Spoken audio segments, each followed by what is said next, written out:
Bien, merci à toutes et à tous de votre présence. Merci à Hossein de nous accueillir, comme il le fait habituellement avec beaucoup de générosité. Nous aurons l'occasion de rester au lieu-dit après pour le dîner, pour suivre les échanges et les discussions. Alors, je dois vous avouer que lorsque nous avions décidé cette soirée, il y avait une hésitation, c'est-à-dire est-ce que ce thème, puisque c'est le livre de Patrick, La revanche du chien enragé, donc c'est le stalinisme, les États ouvriers dégénérés ou déformés, c'est selon, est-ce que c'est pas un peu décalé par rapport à la situation? Et puis il se trouve que, signe des temps, des événements se sont produits depuis. Alors le premier qu'il faut évoquer, puisqu'on a dit qu'on dédierait cette soirée à la mémoire de Alain Krivine, c'est le décès de notre camarade, qui, pour beaucoup d'entre nous, était non seulement un militant exemplaire, un responsable politique de premier plan, mais un ami, avec lequel il y avait des liens extrêmement, extrêmement forts. Cet événement, qui était attendu, mais il n'empêche qu'il est douloureux, et que nous aurons l'occasion d'évoquer Alain. Les obsèques ont lieu lundi, il y aura une journée d'hommage avec des débats, des discussions à l'échelle internationale. Donc nous aurons l'occasion d'y revenir, mais nous voulions ce soir marquer le coup, puisque ça tombait comme ça. Deuxième événement de très grande ampleur, c'est ce qui se passe en Ukraine, et qui fait que ce qui apparaissait des questions un petit peu poussiéreuses, Lénine, Staline, le devenir de la Russie, ce qui se passe à l'Est, tout ça devient... Patrick avait une formule dans son livre qui était de dire que c'était une discussion éteinte. Brusquement, elle se rallume, et c'est un vrai brasier. Donc du coup, ce qui apparaissait un petit peu formel devient un sujet de pleine actualité. Donc voilà, on va pouvoir discuter du livre et des échos de ce livre. Alors peut-être que Patrick nous dira d'abord comment ce livre est né, quelles sont les circonstances qui ont conduit à un tel ouvrage. Et puis ensuite on abordera ce qu'il y a dans le livre, son contenu et les échos de ce livre par rapport à cette actualité tout à fait particulière à laquelle nous sommes confrontés. Si Patrick en est d'accord. Oui, bien. Ça devrait pouvoir se faire. Bien, alors la parole est à Patrick. Écoutez, d'abord, je n'ai pas besoin de ça, je crois. Malgré tout. Bon, d'accord. Évidemment, j'ai moi aussi une pensée émue pour Alain Krivine, dont j'ai vu une photo il y a quelques jours où il était en Ukraine, au milieu de militants de gauche ukrainiens, une photo qui date d'il y a quelques années, je ne sais pas exactement. Donc évidemment, c'est assez émouvant. Et d'une certaine manière, il est aujourd'hui parmi nous de cette façon-là.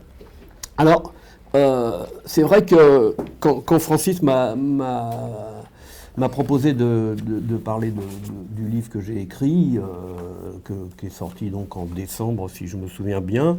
Évidemment, j'étais content qu'on puisse en parler. Je pensais que j'allais vendre quelques exemplaires, ce qui était déjà pas mal. D'une certaine manière, même si je suivais attentivement ce qui se passait au Kremlin et en Russie, je suis un peu comme tout le monde, je n'avais pas imaginé que Poutine allait passer à l'action aussi rapidement et aussi brutalement en envahissant l'Ukraine. Dans un premier temps, donc, j'ai un peu hésité j'ai téléphoné à Francis pour lui dire est-ce qu'on maintient. J'ai un peu hésité, j'ai pensé que Poutine l'avait fait exprès pour m'emmerder. Puis en réfléchissant un peu, je me suis dit peut-être c'est un peu exagéré de penser ça. Donc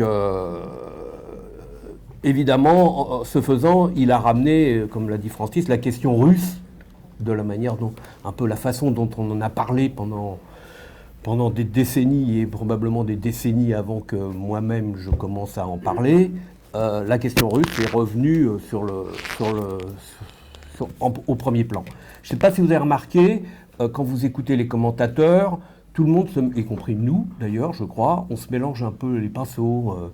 On parle de la Russie soviétique, on parle de l'armée soviétique, et alors là, tout le monde se reprend non à l'armée russe, etc. On voit bien que cette question non réglée et embrouille un petit peu nos expressions. Alors, moi, je crois évidemment que c'est une discussion très importante, la question de l'URSS, de la bureaucratie, pas uniquement parce que Poutine est Poutine et parce que la Russie est passée du stade autrefois pour les trotskistes d'État ouvrier bureaucratiquement dégénéré, en tout cas pour une partie des trotskistes, et c'est ce que j'ai essayé de retracer dans le livre, à un État impérialiste dirigé par une bande d'oligarques et d'ex-bureaucrates. Voilà, qu'est-ce qui s'est passé que pendant cette mutation qui s'est produite au cours des 30 dernières années et bien évidemment avant, puisque quand même il y a un phénomène qui doit nous frapper, c'est que l'URSS, quel qu'était son statut stalinisé ou pas, révolutionnaire ou pas, a duré de 1917 à 1990, pour le dire rapidement, c'est-à-dire 70 ans, et ça fait déjà que 30 ans que l'URSS est devenue la Russie telle qu'on la connaît, telle qu'elle est en train d'ouvrir, telle qu'elle a ouvert une nouvelle période historique, à mon sens, qui va nous poser quelques difficultés et qui a commencé à nous en poser quelques difficultés. Je ne parle pas celle, évidemment, du peuple ukrainien. Alors, pourquoi j'ai écrit ce livre ? En vérité, c'est un problème d'une certaine manière d'opportunité, parce que, d'abord, je tiens à le préciser, je ne suis ni historien, ni politologue, ni quoi que ce soit de ce genre-là.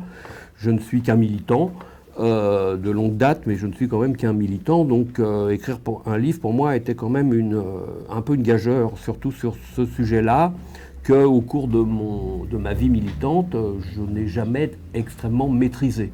Pour vous le dire franchement, j'ai appartenu à un courant qui a pensé pendant longtemps que c'était un État ouvrier bureaucratiquement dégénéré jusqu'au début des années 70, c'est-à-dire bien après l'expérience du printemps de Prague, qui a rompu avec cette appellation pour désigner l'URSS comme un État bureaucratique, etc.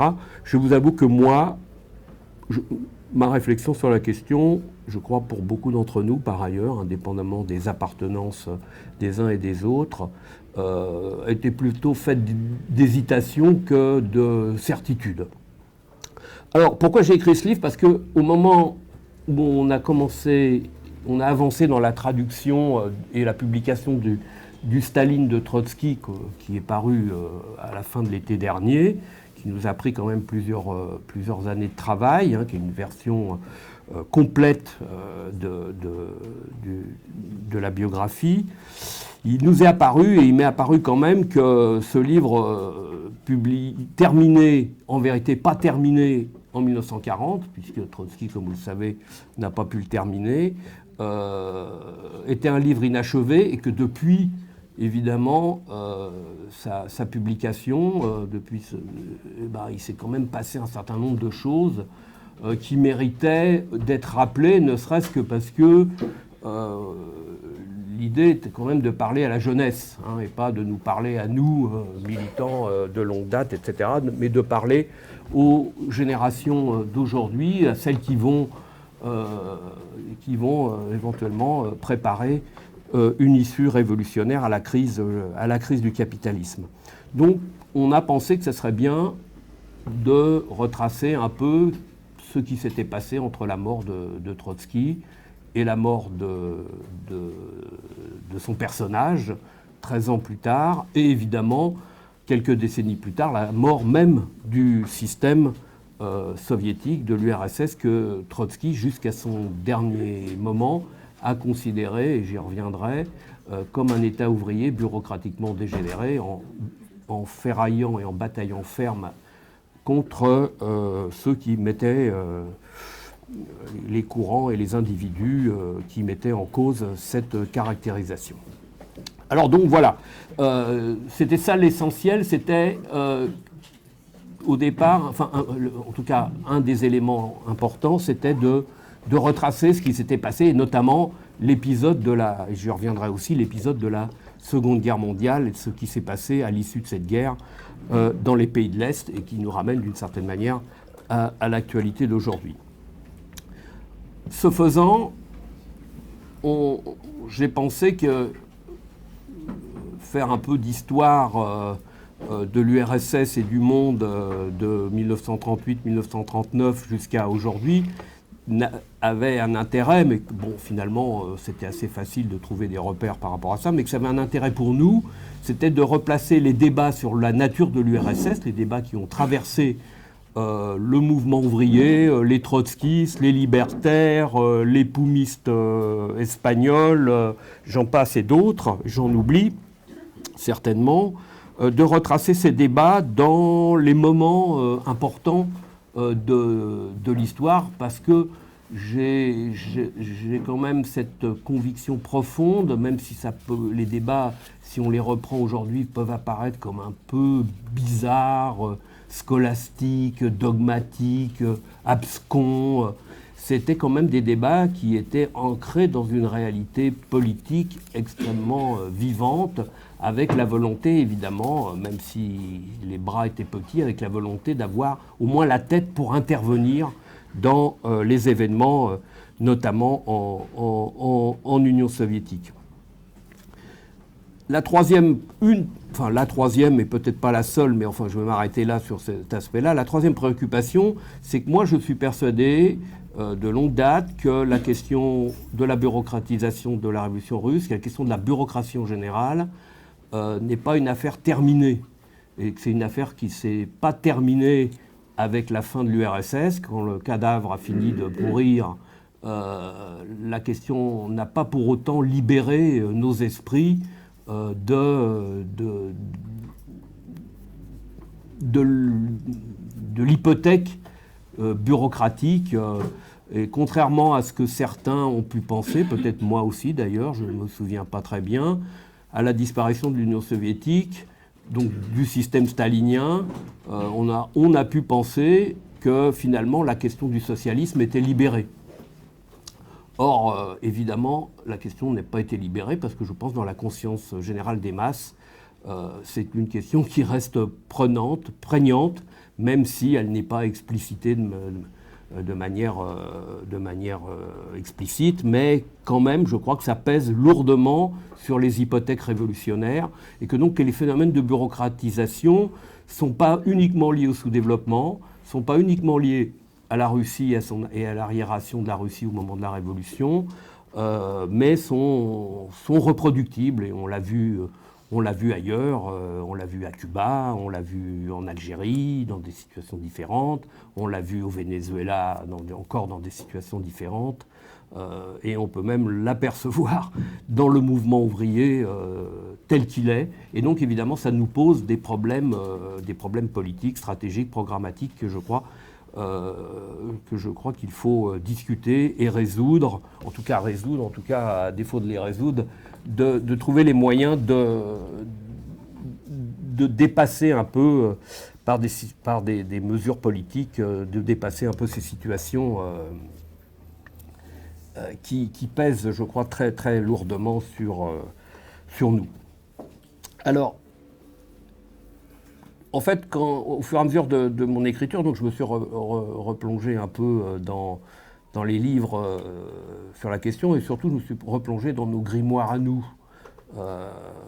Et en fait, c'est très intéressant parce que on comprend que, encore une fois, cette discussion n'était pas une discussion abstraite d'intellectuels qui s'opposaient, mais que c'était une discussion qui était vraiment liée à la volonté de comprendre ce phénomène et de le comprendre au fur et à mesure qu'il se développait. Parce qu'évidemment, les positions prises au début de la Révolution, les oppositions prises au début de la Révolution, les remarques, par exemple celle de Rosa Luxembourg sur la question de la démocratie, celle des libertaires sur d'autres questions, celle de l'opposition ouvrière sur le pouvoir de la classe dans les processus de production, etc., sont évidemment pas les mêmes que celles qui vont se poser au moment de la Grande Terreur, au moment du pacte germano-soviétique, au moment de la victoire contre le nazisme et de l'occupation, occupation-libération ou libération-occupation des pays de l'Est. Ce n'est pas la même manière d'en discuter avec la révolution coloniale, par exemple, qui à la fois échappe à l'Union soviétique, mais à la fois reprend le modèle, s'appuie, y compris de manière matérielle, sur le modèle soviétique. Et donc je crois que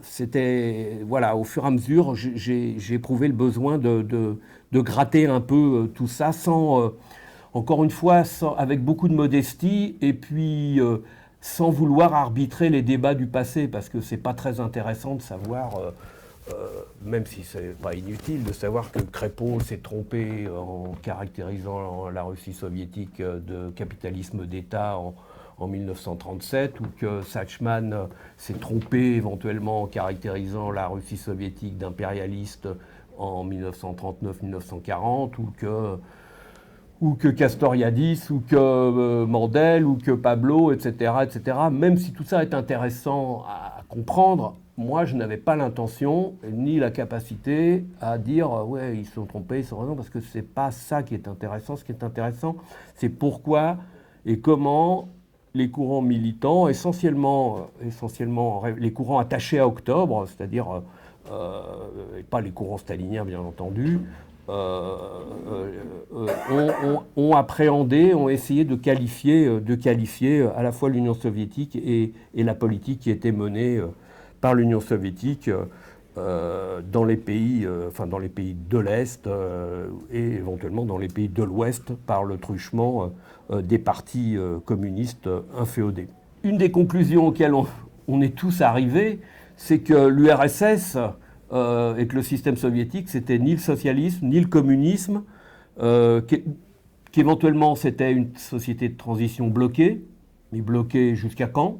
C'est une société de transition bloquée qui a fait marche arrière, mais qui a fait marche arrière en retournant non pas au capitalisme tel qu'il était, mais avec une forme de capitalisme, avec une forme de bourgeoisie absolument nouvelle et évidemment issue, et ça je crois que c'est quelque chose sur lequel on ne peut être que d'accord, issue d'une révolution prolétarienne. Voilà, je crois que l'ensemble des analyses auxquelles j'ai survolé sont parties de l'idée que la révolution d'octobre, les révolutions russes de février et d'octobre étaient une combinaison de révolutions prolétariennes dans une société très particulière, et que c'est sur la base de cette révolution prolétarienne qu'un certain nombre d'événements se sont passés, de forces sociales se sont mis en mouvement, qui ont bloqué, voire invalidé complètement le processus. Alors, en lisant tout ça, moi je suis revenu sur une question qui me paraît essentielle, même si on ne va pas la traiter là ce soir, je crois, dans le détail en tout cas, c'est que au moins jusqu'à la Révolution russe, dans l'essentiel du mouvement révolutionnaire de l'époque, y compris russe, l'idée que les modes de production se succédaient était l'idée dominante. Lénine a partagé cette idée avec Kautsky jusqu'à la Révolution d'octobre. L'esclavagisme, le féodalisme, le capitalisme et le socialisme. Donc il n'y avait pas de place dans la réflexion pour des modes de production qui soient intermédiaires ou qui soient hybrides. Et on voit évidemment à la fois dans les décisions prises par les bolcheviks qu'il y a une rupture qui se fait avec cette idée-là, même si évidemment elle n'est pas théorisée, etc., mais elle est écrite et dite et faite, et surtout elle est faite. Et je crois que c'est une question absolument essentielle, parce que si on reste attaché à cette idée de succession, eh bien on ne comprend pas que la succession n'a pas fonctionné, puisqu'il est apparu quelque chose qui a quand même duré quelques décennies, qui n'était ni capitaliste ni socialiste, et, enfin à mon sens en tout cas, et qu'il faut éclairer. Je signale au passage que d'ailleurs cette discussion elle s'est poursuivie en Russie soviétique assez longtemps et que les historiens soviétiques, je dis bien historiens soviétiques des années 30, qui ont émis l'idée que la succession des modes de production n'était pas aussi évidente et qui pouvait s'intercaler d'autres modes de production, le mode de production asiatique par exemple, ou d'autres formes, eh bien, ils ont été fusillés. Voilà. Donc c'était une façon assez particulière de régler les débats théoriques, mais c'était aussi, ils ont été fusillés pas parce qu'il y avait des divergences théoriques, ils ont été fusillés parce que dire ça, ça voulait dire qu'évidemment, la Russie stalinienne ne pouvait être que socialiste, puisqu'elle n'était plus capitaliste et qu'il ne devait rien exister entre les deux. Mais c'est vrai que, y compris, je pense, dans notre pensée à nous, chez nos propres amis à divers moments, cette idée de la succession linéaire a un peu obscurci la pensée. Denis Berger, dans un article qu'il a publié dans Critique communiste dans les années 70, dit en gros, c'est compliqué de considérer que c'est ni, quoi. C'est ni capitaliste ni socialiste, donc c'est quoi, hein, mais que du coup il fallait réfléchir à ce que ça pouvait être et comment ça a pu naître, et qu'on ne pouvait pas se contenter de répéter le nini sans trop savoir. Alors je pense que la question, de toute façon, n'a pas été tranchée, ne le sera sans doute jamais. En tout cas, moi, je me garderai bien de la trancher, parce que j'en suis tout à fait incapable de me rendre.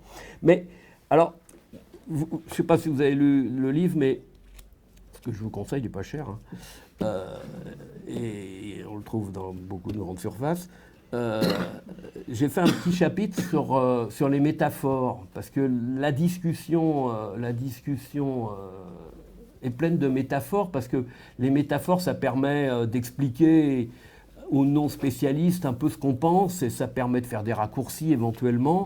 Et j'ai trouvé que c'était assez croquignolesque, parce que du coup, voilà, ça illustrait à la fois les difficultés et les situations. Je ne vous dirai pas qui sont les auteurs des métaphores, parce qu'en fait, ce n'est pas important, parce que je n'ai pas du tout envie encore une fois, d'arbitrer les polémiques d'avant-hier. Ce n'est pas intéressant. Certains disaient, la société soviétique, alors après, il faut évidemment la dater, parce qu'évidemment, ce n'est pas pareil, on n'est pas dans la même situation en 1925, on n'est pas, enfin, après la guerre civile, avec la NEP, pendant la Grande Terreur, pendant la guerre, après la guerre, et dans les années 70 et 80, bien entendu, on parle. Certains disaient, c'est un pont. Alors, il y en a qui toussaient un petit peu. Et qu'est-ce que c'est qu'un pont, dit-il? D'ailleurs, c'est un pont, ça permet d'aller d'une rive à l'autre. Et la rive gauche, enfin la première rive, c'est le capitalisme. La deuxième rive, où on arrive, c'est le socialisme. Et donc, le pont, c'est la transition. Et c'est pas parce qu'on s'arrête au milieu du pont que c'est pas un pont. Ça reste un pont. Le problème, c'est que, voilà, c'est-à-dire sur un pont, on peut faire demi-tour. Et puis par ailleurs, on peut aussi retourner dans un monde qui n'est plus exactement le même. Et puis par ailleurs, en restant sur le pont très très longtemps, parce que l'Union soviétique, ça durait quand même très très longtemps, à une échelle humaine en tout cas, on se transforme, la société s'est transformée. Donc la métaphore du pont, elle est intéressante, et en même temps, elle montre que la transition bloquée, la transition trahie, ça n'éclaire pas complètement. D'autres ont parlé de pommes pourries, que l'Union soviétique donc, était une pomme pourrie, et qu'une pomme pourrie, ça restait une pomme. Mais par ailleurs, on ne pouvait pas la manger, et qu'en plus... Et en plus, si on la laisse dans le tonneau, elle pourrit les autres pommes. Donc ça, c'est une métaphore qui est quand même un peu plus intéressante que celle du pont, parce qu'elle est moins statique, je trouve. Un autre, et là c'est un camarade américain, qui lui défendait que c'était toujours un État ouvrier, bureaucratiquement dégénéré. Il disait, on va le considérer comme ça parce que je trouve pas mieux. Je sais pas quoi. Mais en même temps, c'est pas ça. mais je trouve pas mieux, je ne sais pas quoi dire, et disait-il de manière peut-être assez intelligente, ça vaut peut-être pas le coup de s'empailler. Ça vaut le coup de s'empailler, mais pas de se diviser là-dessus. Malheureusement, je crois que personne ne l'a écouté. Lui, il disait, l'URSS, c'est une épave, c'est comme une épave de voiture. C'est un peu la même idée que la pomme. C'est une épave de voiture. Ça reste toujours une voiture, mais ça roule pas. Hein. Donc, on peut rien en faire. Et donc, du coup, eh ben voilà. Bon, il y en a quelques-unes comme ça. Je crois qui sont utiles pour essayer de comprendre un peu. En tout cas, moi, ça m'a beaucoup aidé à comprendre ce que je voulais mettre en lumière, c'est-à-dire rappeler ces débats qui, Francis l'a dit, n'ont jamais été tranchés, enfin été tranchés de manière pas très... Hein, mais quand l'URSS a disparu, le débat s'est arrêté. Hein. On était un peu soulagés peut-être. En tout cas, on n'en a pas beaucoup reparlé depuis. On a considéré que finalement on pouvait passer à autre chose. Et je pense que c'était fondamentalement une erreur pour toutes les raisons que j'ai déjà évoquées. Et un autre élément qui m'a évidemment intrigué et intéressé, c'est qu'est-ce qu'il y a dans l'URSS stalinisée, qu'est-ce qu'il y avait de tsariste, de la Russie d'avant, hein, et là, c'est par exemple un auteur comme Moshe Lewin qui a beaucoup travaillé cette question-là. Je pense qu'il faut lire et relire tout ce qu'il a écrit. Qu'est-ce qu'il y avait de russe, mais dans le mauvais sens du terme, de grands russes, d'arriération paysanne, de dictatorial, d'arriéré au sens culturel, dans le sens... bon, je ne vais pas multiplier les trucs péjoratifs. Dans la Russie stalinienne, et évidemment, à l'inverse, aujourd'hui, on peut se poser la question, et on voit bien qu'on patauge un peu là-dessus, qu'est-ce que dans la Russie poutinienne, qui n'a plus rien à voir, ou presque plus rien à voir avec l'URSS, qu'est-ce qu'il y a de soviétique, et ce que je disais tout à l'heure, qu'on se mélangeait un peu les pinceaux pour... je crois que c'est tout à fait d'actualité. Alors, je vais vous faire une citation parce que je trouve ça intéressant. Un socialiste, non pas socialiste, un membre de la révolution prolétarienne en 1931, Robert Louzon, entame la discussion sur l'Union soviétique. Évidemment, lui, il est en désaccord avec les positions des trotskistes. Il écrit si l'État bureaucratique, policier et militaire, 1931, poussait plus loin ses racines, s'en serait définitivement fait de la marche au socialisme. Cette situation, écrivait-il, donnerait alors lieu à une marche vers le pharaonisme, vers l'exploitation maximum des forces de l'homme, pour la seule gloire du pharaon, de quelques noms modernes qu'il s'affuble et pour sa seule jouissance. Évidemment, ça ne réglait pas les questions, mais c'était quand même plutôt assez bien vu.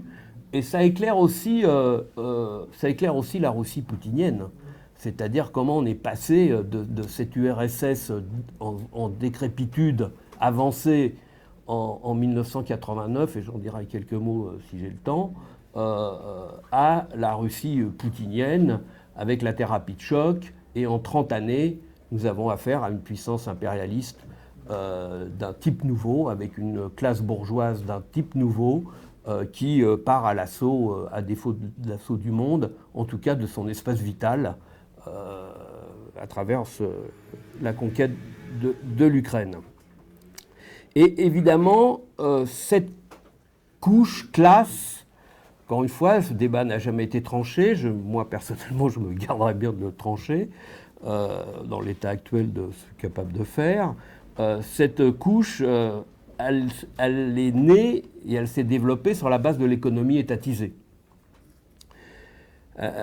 Et c'est au fur et à mesure de son développement et du développement économique de l'URSS qu'elle s'est transformée en une espèce que la bureaucratie, ou une fraction de la bureaucratie, s'est transformée en une espèce de classe proto-capitaliste qui s'est métamorphosée. Alors là, on retombe sur une autre métaphore. Rudolf Barrow, qui avait étudié le phénomène bureaucratique au début des années 70, si je me souviens, qui était un communiste est-allemand, lui, il parle de papillons et de chrysalide de papillons, mais que la chrysalide, qui était la révolution russe, ne s'est pas transformée en papillon et que c'est resté à l'état de larve.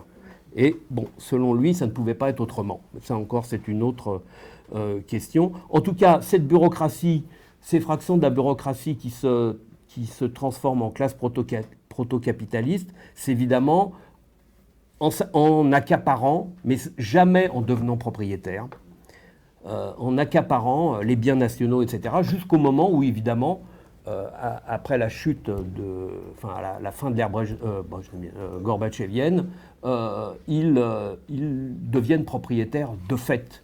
Ils s'accaparent les biens nationaux, une partie des biens nationaux, c'est l'apparition des oligarques, etc., etc. Moshe Lewin parle du plus grand hold-up du siècle.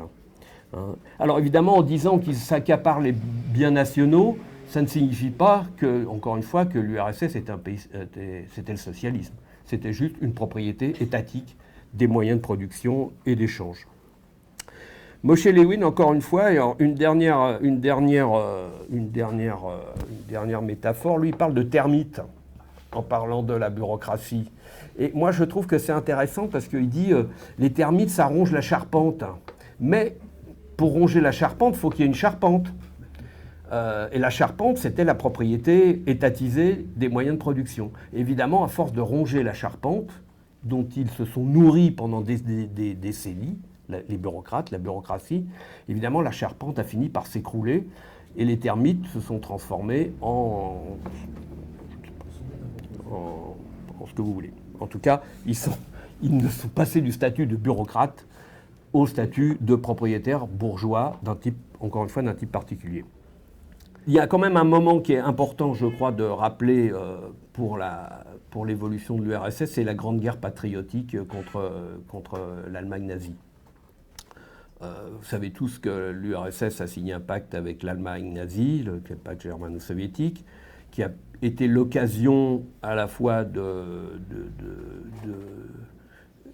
d'un débat dans le mouvement trotskiste notamment, puisque notamment les camarades américains, des camarades américains et non des moindres, ont remis en cause l'analyse trotskiste traditionnelle, puisque l'URSS s'emparait de la Pologne, plus de la Bucovine, plus des États baltes, plus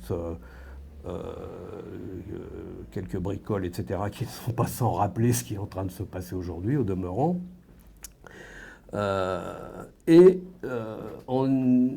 En disant, tiens, c'est quand même curieux, avec le pacte germano-soviétique, la Russie se rétablit à peu près dans les frontières de l'Empire tsariste, moins la Finlande, qui avait résisté à Staline, moins la moitié de la Pologne qui était occupée par les nazis, etc., etc. Donc, ses camarades commencent à dire, bon, peut-être que finalement, l'affaire est un peu plus complexe qu'un État ouvrier bureaucratiquement dégénéré. En tout cas, je vais vous faire une citation de Molotov, qui est quand même assez intéressante, si on l'écoute avec les oreilles d'aujourd'hui. Le 31 octobre 1939, devant le Conseil suprême de l'URSS, Molotov, donc a signé le pacte avec Ribbentrop, déclare à propos de la Pologne, pas de l'Ukraine, de la Pologne, pas attention, c'est pas la même chose. Ce monstre enfanté par le traité de Versailles, il aura suffi d'un coup bref de l'armée allemande et un coup bref de l'armée rouge pour lui régler son sort. Bon, je ne vous fais pas l'histoire de la Pologne, là ça serait un peu long, mais voyez bien qu'il y a une certaine similitude avec ce que nous dit Poutine à propos de l'Ukraine. Et c'est quand même...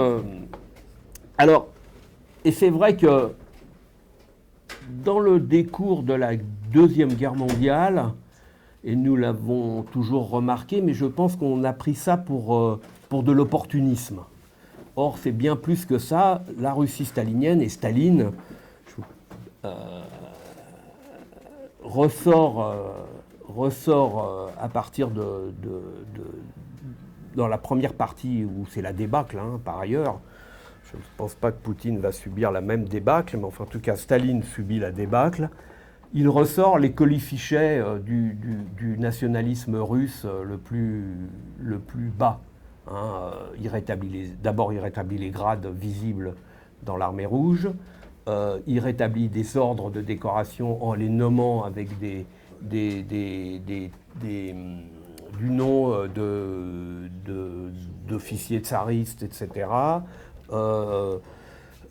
Il remplace l'international par un hymne russe. Il parle de ses frères slaves. Et d'ailleurs, Deutscher, dans sa biographie de Staline, dit il y a une petite tonalité raciale là-dedans qui est peut-être héritée de la fréquentation des nazis à l'occasion du pacte. Et comment il s'appelle Moshe Lewin, lui, il va encore plus loin. Il dit que Staline, à cette occasion-là, s'essaye une redéfinition radicale de son identité politique et idéologique personnelle, ainsi que celle de son régime. Alors évidemment, ça n'ira pas jusqu'au bout, mais quand même. Et moi, je trouve que dans notre littérature à nous, en tout cas telle que moi je l'ai pu la relire, peut-être que je suis passé à côté de plein de trucs par ailleurs, on a considéré que c'était un peu de l'opportunisme vis-à-vis de l'impérialisme américain et anglais, notamment avec l'affaire de la proposition enfin pas la proposition, la dissolution de la Troisième Internationale, qui d'ailleurs, par parenthèse, il essaye de la dissoudre bien avant qu'elle ne soit. Puis il recule, pour des raisons tactiques, il recule, mais il finit par la dissoudre. Et on a considéré que c'était un peu de l'opportunisme, etc. En vérité, il semblerait que ça soit quand même, à mon avis, une tendance assez profonde. En 1945, à la fin de la guerre, Staline dit « La Russie est la nation dirigeante de l'Union soviétique. » La nation dirigeante de l'Union soviétique. Bon, voilà, donc je ne dis pas que tout est dit, mais et évidemment, dans les années qui suivent, la montée de l'antisémitisme, par exemple, d'État en Russie soviétique dans l'immédiat après-guerre, est aussi une des marques de ce tournant grand russe chauvin que Lénine et Trotsky avaient par ailleurs dénoncé chez Staline. Mais c'est plus important encore, en 1944-1946, je l'ai évoqué tout à l'heure, c'est l'occupation, libération, occupation, c'est évidemment, les territoires sont libérés de l'occupant nazi, mais ils sont mis en coupe réglée par les libérateurs. Parfois, il faut bien le dire, avec l'appui de la population locale. Parce que la population locale, évidemment, l'occupant nazi, c'était quand même pas... voilà, il souhaitait qu'une chose, c'est de pouvoir s'en débarrasser. Mais entre être applaudi entre applaudir le libérateur militaire, qui se comporte par ailleurs, notamment en Allemagne, de manière... Je ne vous fais pas un dessin. Entre l'applaudir, le soutenir et se mobiliser, c'est autre chose. Et les quelques moments où la population, notamment en Allemagne, en future Allemagne de l'Est, ou je crois en Tchécoslovaquie, et en Pologne, fait des conseils ouvriers un peu spontanés, et immédiatement, ça ne dure pas longtemps, l'armée rouge, pour continuer à l'appeler comme ça, l'armée rouge réprime tout ça, fait disparaître tout ça, voire intègre les choses, etc. Donc, c'est quand même une question qui est essentielle, à mon avis, à comprendre ce qui s'est passé dans ces pays-là. Et là, c'est encore de nouveau l'occasion. Alors là, on est en 44-46, c'est-à-dire très tôt. La guerre est presque pas finie, la plupart du temps. Et c'est encore un nouveau débat qui éclate dans le mouvement trotskiste. Essentiellement, encore une fois, à partir des Américains, ou en tout cas aux États-Unis, pour parler évidemment de cet impérialisme qui s'accompagne, je rappelle, de libération, de pillage, de démontage des usines, démontage des chemins de fer, d'exportation forcée de produits agricoles, etc. Je n'ai pas les chiffres en tête, je vous les épargne. dans mon excellent livre que vous pouvez acheter 10 €, tout est détaillé, mais c'est vraiment Daniel Logan, qui est en fait von Eyenhourt, qui est un ancien secrétaire de Trotsky, qui est le traducteur de beaucoup de travaux de Trotsky, qui vit à ce moment-là aux États-Unis, parle d'un super Versailles. Donc je crois qu'il faut quand même peser fort. Alors évidemment, du coup, lui, évidemment, il est opposé à la théorie habituelle de l'État ouvrier bureaucratiquement dégénéré, qui est reprise, à tort ou à raison. Encore une fois, je ne veux pas arbitrer parce que, évidemment, c'est hyper facile aujourd'hui d'en faire la critique, qui est reprise pratiquement sans problème par l'essentiel du mouvement trotskiste européen, avec des scissions pas que, mais souvent sur ces bases-là. Alors, Deutscher, lui, par exemple, il dit que ce qui se passe dans les pays de l'Est, enfin dans les pays dits de l'Est, c'est un peu comparable à ce qui s'est passé avec l'extension avec l'avancée de l'armée napoléonienne en Europe, c'est-à-dire qu'au fur et à mesure que les armées de Napoléon avançaient, ils éradiquaient le féodalisme. Et au fur et à mesure que l'armée rouge avance, le capitalisme est éradiqué, y compris pour des raisons évidentes, c'est que la bourgeoisie soit est réduite à sa plus simple expression, soit la bourgeoisie avait collaboré avec les nazis. Donc de toute façon, voilà. Donc la classe bourgeoise disparaît de ces pays-là assez facilement. Et évidemment, l'économie est réorganisée par la bureaucratie et par les partis dits communistes qu'elle importe, etc. La question, Kowalewski, par exemple, dans un numéro d'un Précor, je crois, pose la question de la nature des partis communistes des pays de l'Est au moment de la libération, occupation par l'armée rouge de ces pays. Les dirigeants communistes arrivent de Russie, enfin de Moscou, dans les fourgons carrément de l'armée russe, l'armée russe là pour le coup, mais c'est des partis communistes. Et notamment le parti communiste polonais, lui, il a été décimé, liquidé, les dirigeants, les cadres intermédiaires, etc. Donc ce sont des nouveaux dirigeants qui arrivent. Est-ce que c'est un parti communiste ? Kowalewski, lui, dit c'est un parti, en fait, génétiquement modifié. Génétiquement modifié, dont les hommes sont les partisans, non pas de la révolution et du socialisme, même s'ils peuvent mais les partisans de la bureaucratie au pouvoir. Et je crois que c'est une idée qui est assez forte, parce que ça nous permet de mieux comprendre comment les choses se sont passées dans ces pays-là. Et ça nous renvoie à la composition sociale des partis, et notamment du parti bolchevique de Russie, du RSS plus exactement, parce que à la fin des années 20, Victor Serge, le grand Victor Serge, écrit, je ne sais plus dans quel bouquin, il écrit à propos de la composition sociologique du parti communiste du RSS, ce n'est plus un parti ouvrier, c'est un parti d'ouvriers devenus bureaucrates.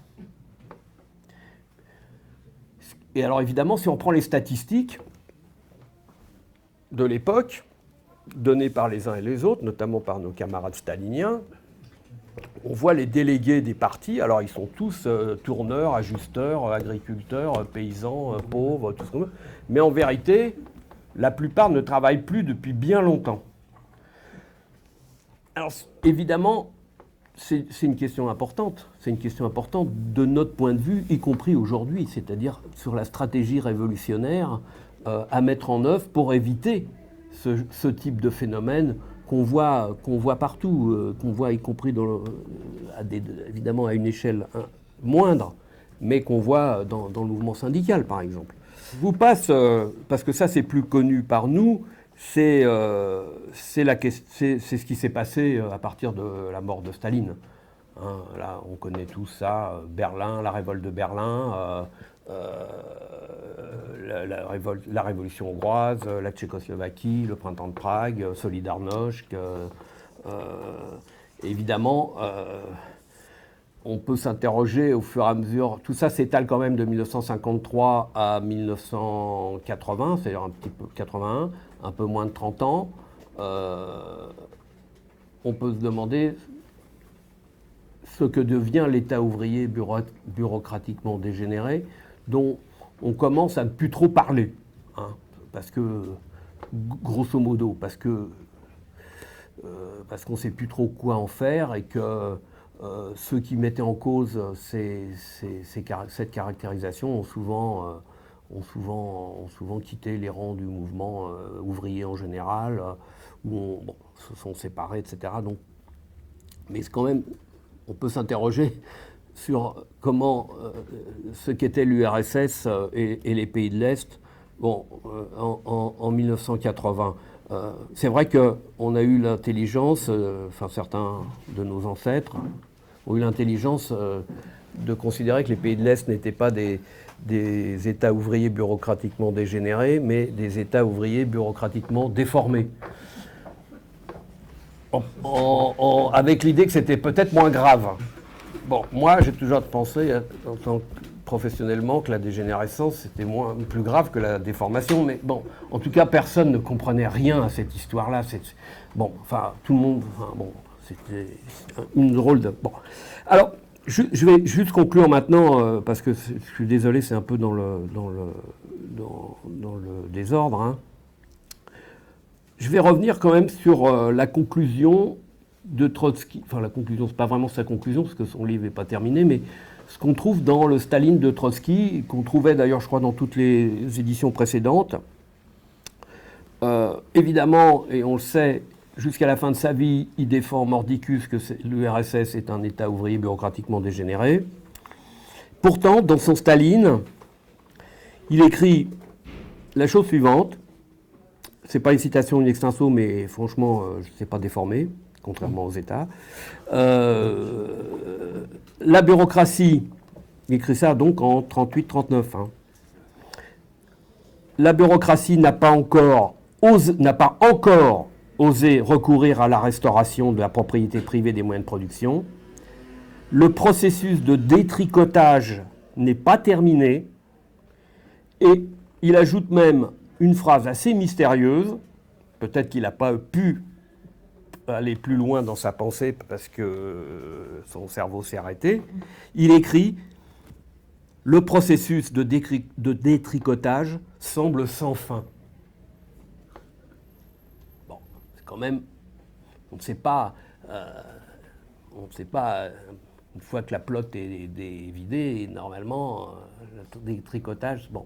Donc on sentait bien, enfin moi j'interprète là évidemment, je ne veux pas faire parler les morts non plus, il pensait qu'il fallait réfléchir, d'autant qu'il écrit que la question allait être tranchée par la guerre, en 1940 là. Donc la guerre est commencée, la Pologne est partagée, l'URSS n'est pas encore envahie, les Allemands sont à Paris, que la guerre allait trancher et que le sort de l'URSS serait tranché par cette guerre, c'est-à-dire dans un sens ou dans l'autre, c'est-à-dire soit le retour au capitalisme, soit le déblocage de la transition vers le socialisme. Il s'arrête là, évidemment, sa pensée s'est arrêtée là. Nous, on sait, lui ne l'a pas su, c'est que ça a été tranché, mais pas ni dans un sens, ni dans l'autre. Et que du coup, on s'est retrouvé, on a toujours sur les bras cette question-là, avec cette bureaucratie thermidorienne qui s'est haussée sur les épaules de la Révolution, qui va l'écraser brutalement, mais progressivement, sur une longue période, mais qui ne rétablira pas le capitalisme, sauf à la fin. C'est-à-dire quand la plotte est complètement dévidée Et je crois que c'est une question qui pour nous reste un mystère parce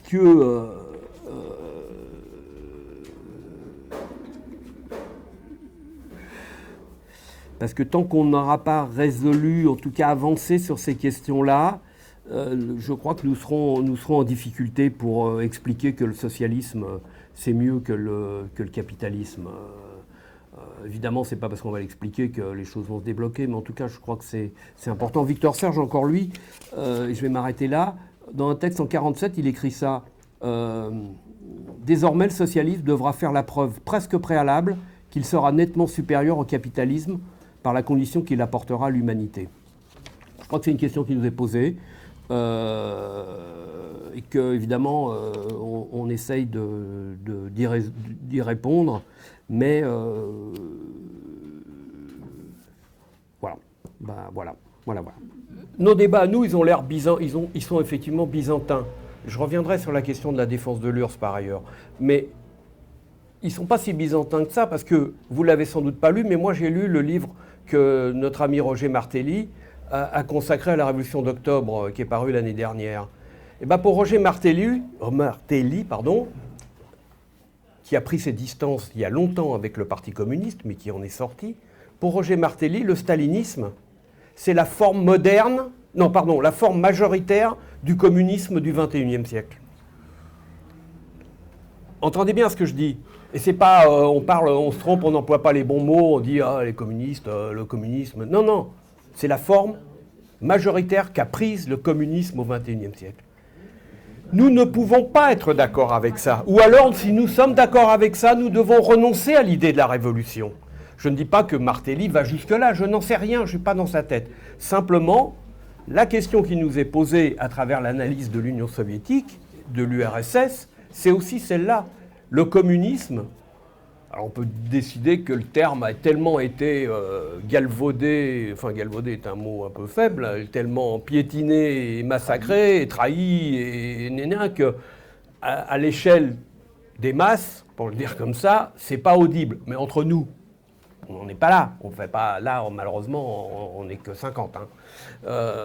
Mais du coup, la question de dire ça chez Martelly, ça veut dire que il n'y a pas eu de contre-révolution en Russie, et que finalement, le communisme, c'était ça. C'est ça. Même si, bien entendu, il critique les aspects, etc., etc.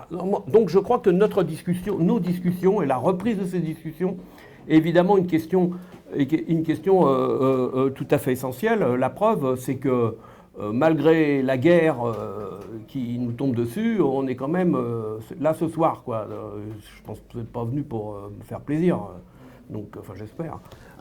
Un peu, mais bon, je sais que je suis assez connu, mais quand même. Non, bon, donc moi je crois que c'est vraiment une question centrale, c'est la redéfinition de ce que nous entendons, nous, par communisme, ou en tout cas par transformation de la société, de rupture et de dépassement du capitalisme, les formes que ça peut prendre, les formes que ça va prendre, et les formes que pour que ça fonctionne et que l'objectif d'atteindre le ciel ne se transforme pas une nouvelle fois en enfer, comme les masses l'observent dans les pays où, je ne parle pas de la Russie soviétique, je parle de ce qui se passe dans les pays comme le Venezuela, etc. Alors je sais bien, la rente pétrolière, etc. N'empêche que tout ça pèse lourdement, et je crois que nous avons beaucoup à réfléchir et à expliquer les processus politiques, programmatiques que nous devons mettre en avant et en avant pas seulement dans les mots, mais dans la pratique, autant que faire se peut. Vous savez, moi je suis un partisan de l'autogestion de longue date, et je pense que l'autogestion est une des réponses fondamentales à ces questions-là, y compris d'ailleurs à la question nationale, aux questions nationales qui se posent toujours en forme d'autodétermination, etc.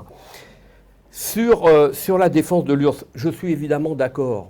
Mais comme tu le disais, Charles, à un moment donné, même cette question-là, elle est devenue irréelle. si on l'accepte, acceptons-la, en 1937, il y a encore quelques acquis. Donc, on défend l'URSS, surtout on défend l'URSS contre les attaques de l'impérialisme. Encore faut-il que l'impérialisme attaque la Russie soviétique, ce qui est arrivé évidemment en 1941.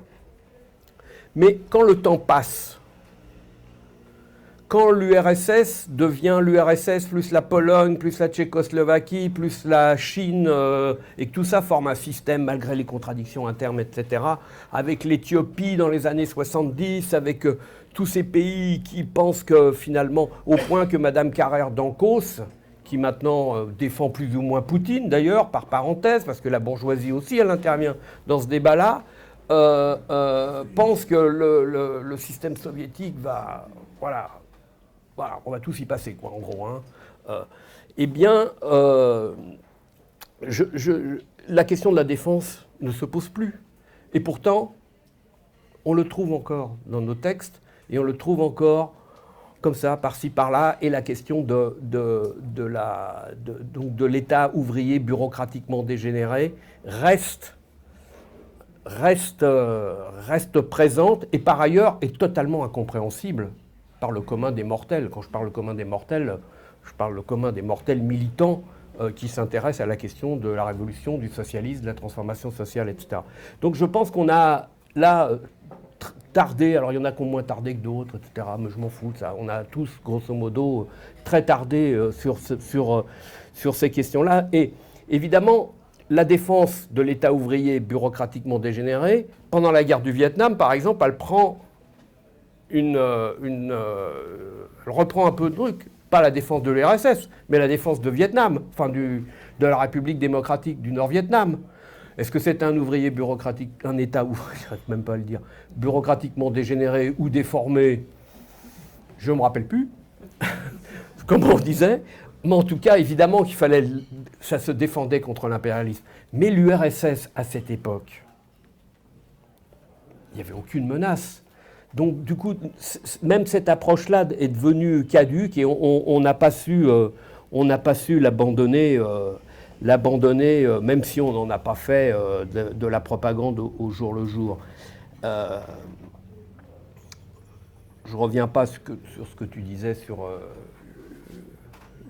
la Russie soviétique d'après-guerre, l'esclavagisme, les formes je suis absolument d'accord avec ça et que on a